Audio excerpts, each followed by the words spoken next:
More ancient history jewelry stories.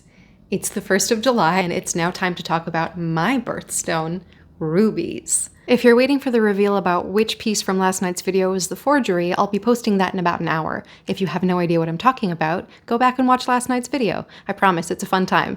Rubies have an exceptionally long history, much like many of the other birthstones we've talked about so far. They can be traced back to at least 2500 BCE, when they were mined in what is now known as Myanmar.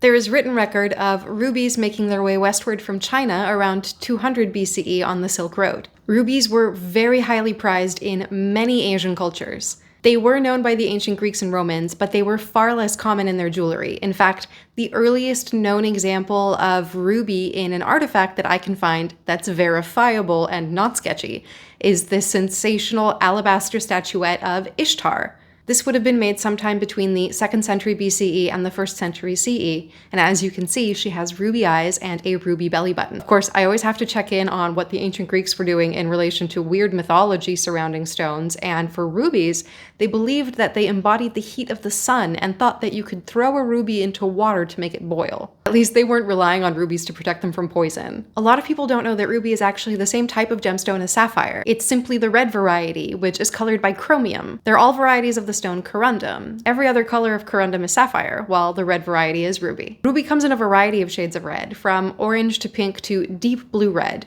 and the most valuable is what's known as pigeon blood or blood red ruby. This is a true cherry red with no orange or pink undertones. And while ruby is my birthstone, you will not be seeing me decked out in ruby finery this month because it is also the most expensive colored gemstone by carat. True rubies are very rare. In fact, many of the most notable historical examples of rubies are not rubies at all, which we will get into in another birthstone episode this month.